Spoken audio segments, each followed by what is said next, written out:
ஒரு இதை நான் பார்க்கும் போதுல என்னன்னா, ஒண்ணு ஒரு பைத்தியக்கார ஜெயிலா இருக்கணும் இது, இல்ல நம்ம புழல் ஜெயிலா இருக்கணும். புழல் ஜெயிலா இருக்க வாய்ப்பே இல்லை, இது ஒரு பைத்தியக்கார ஜெயில் தான் நினைக்கிறேன். அதுல அந்த பைத்தியங்கள்லாம் வைத்தியம் பார்க்குற டாக்டர் மாதிரி நம்ம விஜய் சேதுபதி.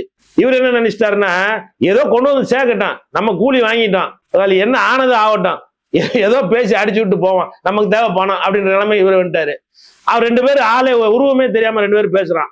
பிக் பாஸ் நாங்க தான். அவன் சொல்றானுங்க, இப்படி இருங்க, அப்படி பண்ணுங்க, தண்ணி குழாயை திறங்க, அப்படி இப்படின்னா இவனுங்க போய் தண்ணி பக்கெட் வைக்கிறானுங்க, பிடிக்கிறானுங்க, தண்ணி வரல, இதான் கண்டஸ்டன்ட், இதான் வாங்க, இது இப்படிதான் பண்ணணும், இதெல்லாம் இப்படிதான் பண்ண, இவனுங்களே ரெடி ஆயிடுறானுங்க. அந்த கண்டஸ்டன்ட் இவங்க யாரும் சொல்றதே இல்லை, பிக் பாஸ் சொல்றது இல்லை, இவனுங்களே டைரக்டர் ஆயிடுறாங்க, இவனுங்களே பிக் பாஸ் ஆயிடுறாங்க. பண்ணிட்டு தண்ணி பிடிங்க, இன்னைக்கு முதல் நாள் இதுதான், நீங்க வாங்க, இன்னொருத்தர் ஒரு அம்மா கூட்டு வருது, இதான் பண்ணணும், இந்த தண்ணி குழாயை திறந்து விடுங்க, நீங்க அடைக்கணும், நான் திறக்கணும். ஒரு குழா இருக்கு, அதை அடைக்கிறதும் அதை திறக்கிறதும் ஒரு நிகழ்ச்சியா. அதை 2 மணி நேரம் காட்டிட்டு இருக்கான், அடைக்கிறதையும் திறக்கிறதையும் 1 மணி நேரம் காட்டிட்டு இருக்கான்.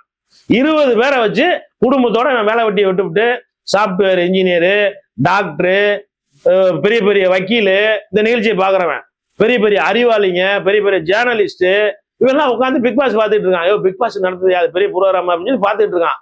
அப்ப எந்த அளவுக்கு ஜனங்களை ஒரு முட்டாள் ஆகிட்டு இருக்கான்னு பாருங்க. இந்த பிக் பாஸ்னு ஒரு ஷோ வச்சுக்கிட்டு